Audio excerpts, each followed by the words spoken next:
Bonjour et bienvenue sur le podcast One Thing in a French Day.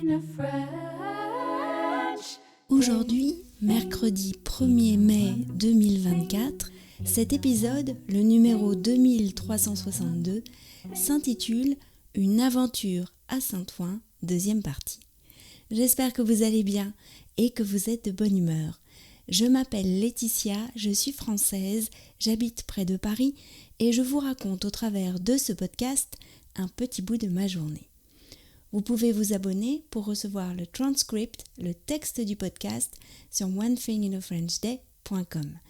Si vous voulez découvrir tous les avantages qu'il y a à s'abonner au texte exact du podcast, tel que je l'ai écrit, découpé, orthographié, avec la bonne grammaire, etc., je vous invite déjà, dans un premier temps, à découvrir la newsletter gratuite des nouvelles de French Day. Vous recevrez pour cette première inscription le transcript de l'épisode 2360, donc un épisode tout récent. Vous pouvez vous abonner sur la page d'accueil du site du podcast onethinginafrenchday.com. Une aventure à Saint-Ouen, deuxième partie. Voilà, c'est là, a dit Pietro. On est en avance de 20 minutes, a dit Lisa assise à côté de lui. C'est pas mal ici, ai-je dit de mon siège arrière, tout en envoyant un message au vendeur en utilisant la messagerie du Bon Coin. Voilà, je l'ai prévenu que nous étions arrivés. Il est peut-être déjà chez lui. Nous avons commencé à patienter. On regardait les gens rentrer du travail. Le quartier était complètement neuf. Cela ressemblait étrangement à chez nous. Au bout d'un certain temps, j'ai eu besoin de me dégourdir les jambes. « Viens avec toi » a dit Lisa. « Il n'a toujours pas vu ton message » a demandé Pietro. « Non, toujours pas. » En traversant la rue, nous avons débouché sur une grande allée qui ressemblait beaucoup à celle en bas de chez nous, sauf qu'au bout, ce n'était pas la gare de Bécon, mais une station de la ligne 14. « S'il n'y a pas de place pour moi au retour, je rentre en métro. On n'est qu'à 3 stations de Saint-Lazare, ai-je dit à Lisa.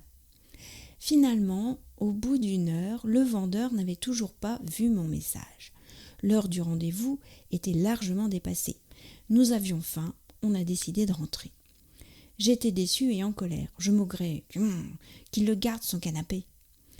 Ce qui devait arriver arriva. Quand nous sommes rentrés à la maison, il m'a répondu. Il était navré, il avait eu un empêchement au travail et n'avait pas vu mon message. Il m'a donné son numéro de portable et je l'ai appelé.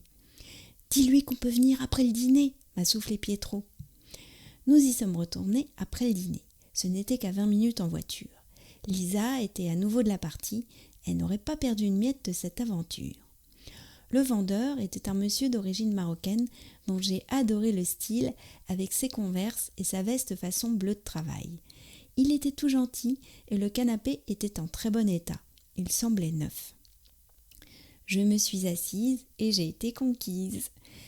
Je l'ai acheté il y a 1 an quand nous avons emménagé, mais il est un peu trop petit. Comme vous pouvez le voir, j'en ai déjà acheté un autre. Ce quartier est très agréable, ai-je dit. Oui, on est très bien ici. Ce ne sont que des immeubles neufs jusqu'au quai, et avec le métro, c'est très pratique. Franchement, on est très bien. Je vais vous aider à porter le canapé jusqu'à votre voiture.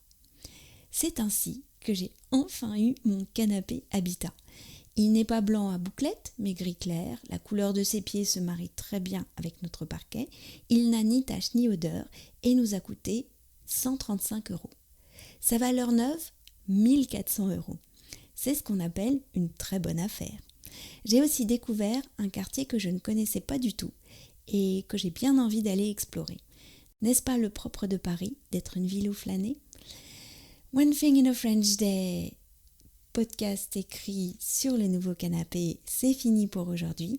Je vous retrouve avec grand plaisir dès vendredi pour un nouvel épisode du podcast. À bientôt, au revoir.